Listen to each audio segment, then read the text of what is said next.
It's Shakespeare's birthday. And it should come as no surprise that a lot of his plots cross over with themes in fairy tales and folk tales. The Merchant of Venice echoes the Pound of Flesh folk tales that are peppered from Europe all the way down to South America. The living corpse plot in Romeo and Juliet can be seen in some of our most popular ones, like Sleeping Beauty and Snow White. It obviously worked out much better for those princesses than it did these two kids. And just as the ghost of Hamlet's father asked him to avenge his death, so did the sons in the juniper tree and the singing bone. Another folktale that crosses over into Shakespeare's plots is the love-like salt theme of folktales. King Lear opens in a very similar manner to these tales. Lear asks of his daughters how much they love him, and he finds his youngest daughter's answer wanting. So in honor of the bard's birthday, I'm going to share Caporushes, which is an English variety of this love-like salt fairy tale. Fucked up fairy tales with Liz. Ding! Once upon a time, there was a very wealthy gentleman who had 3 daughters. And apparently, like a lot of rich people, he didn't have a lot of productive things to do. So one day he asked his daughters how much they loved him. "Tell me, my eldest, how much do you love your daddy?" "Oh, father, I love you as I love my own life." "Excellent. And how about you, my middle child? How much do you adore your daddykins?" "Why, father, I love you more than all the world." "And that is the right amount. And how about you, my youngest? How much do you love your little daddy poopkins?" "You can bring it down a notch, Dad. I love you as meat loves salt." "Wow. Your love for me is no better than the common rock any peasant sprinkles on their potatoes?" "No, I don't think you understood the metaphor." "Oh no, I get it. You would ingest my love, then shit it out." "What?" "You are banished from this house. Your dearest Daddy Longlegs never wants to see your ungrateful face again." Wow. The girl left on foot, and she wandered about until she reached a fen, which is another word for wetlands. It was there that she gathered some rushes, and she fashioned them into what must have been a wildly uncomfortable hooded cloak. Now, maybe she did that thing that they do in a lot of fairy tales, where she fashioned the plants into something she could spin into fiber and made the cloak from that. But I kinda like to think of her walking around looking like Swamp Thing. It's called fashion, people. Ever heard of it? All fancied up in her grassy gown, she wandered about until she reached the home of another rich man. "Hello, do you have work for a poor woman?" "You show up here in a snuggie made of weeds and expect me to hire you?"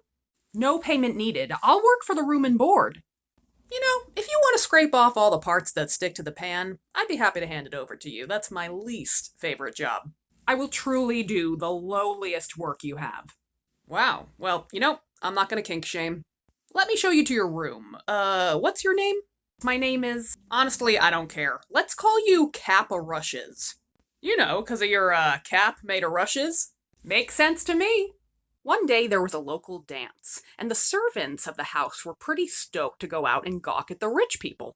And I'd make fun of this, but I do the same thing when the Met Gala comes around, so who am I to judge?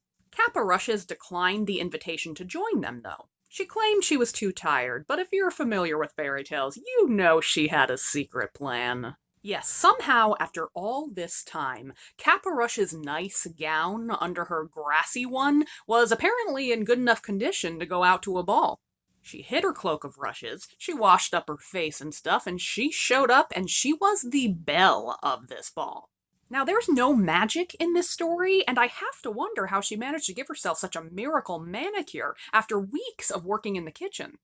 But some mysteries remain unanswered. Now, the master of the house was there with his son, and I hate using the term master for obvious reasons, but I don't really know how else to distinguish between Caporushes' rich dad and this guy. But anyhow, the master's son did not let go of Caporushes' hand all night. But she snuck away at the end of the night, and by the time the rest of the servants got home, Caporushes was back in her grassy gown and all conked out. "Boy, Caporushes, you really missed out last night." "Oh yeah?"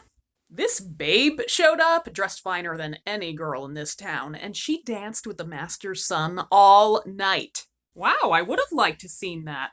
Well, you should come tonight. There's another dance. Nah, I need my 8 hours or I'll be a monster tomorrow. Literally snooze and you literally lose. Once again, the master's son was all over her, and once again she snuck back in time to be feigning sleep in front of the staff. But at the third dance, the master's son gave Caporushes a ring. Tonight's the last dance. I simply must see you again, or I will positively die of love sickness. We'll see. The servants couldn't believe that Caporushes had wasted all her chances to check out the rich people and this mysterious babe. There are no more dances! You slept through all of them! How can you live with yourself? Truly, I can't believe I missed it. The master's son did everything he could to try and track down this mysterious woman. But no one seemed to know anything about the girl. And sure enough, just as he said, he became bedsick with his pining. Alright, we gotta make this guy some gruel. He is at death's door. Can you imagine being so privileged this is all it takes to end you? You know how many times people have rejected me and I showed up to work? Why don't I make the gruel? Oh, she fancies herself the cook now. It's gruel. It's literal mush. You know what? Fine. I'll take my break. Caporushes dropped the ring that the master's son had given her into the bowl of gruel she prepared. Normally I'd be pretty grossed out at finding a ring in my soup, but I recognize this one. Send for the cook. Am I in trouble? Undetermined. Who made the gruel? Me, obviously, not some rando. Liar, liar, pants on fire. Just send up the person who made it. No one's in trouble. I made the soup. Whoa! That is a look I would call avant-garde. Okay, so where did you get this ring? From the hunk of honey who gave it to me. That's me! I'm the hunk of honey! But you do not look like the dame I gave it to. It's called an alter ego, baby. I've been hiding out as a kitchen girl in your estate this whole time. Whoa, just for funsies? Actually, it's because my father kicked me out for not loving him enough. Oh, damn. That is some baggage. No worries. I have a plan for that, too. The master's son got over his lovesickness now that he had his lady by his side, and the manor planned a grand wedding. Anyone who was anyone was invited, including Caporushes' father. But he had no idea that the bride-to-be was his own daughter. Now, Caporushes had a very specific request of the cook on the day of the wedding. I want every single dish prepared without a grain of salt. What? It will taste horrible! We are white people. That is our one seasoning. I said what I said. No salt. Well, my first and last wedding job. I had a nice run. Unsurprisingly, when the day of the wedding arrived and everyone got their dinner, the food was so tasteless no one could eat a bite. But Caporushes' father had a particularly emotional response to the flavorless food. Looks like you're feeling guilty for something. Why don't you tell us about it, sir? I had a daughter, and I asked her once how much she loves me, and she told me as much as meat loves salt. I turned her away because I thought she didn't love me. But now that I've tasted this terrible, bland chicken, I can see she loved me most of all. And now I will never see her again. It's me, Dad! I've been here this whole wedding. Wow, I am a real piece of shit. I forgive you. Really, girl? The end. Happy maybe birthday, Shakespeare. Fucked up fairy tales with Liz. Fucked up fairy tales with Liz.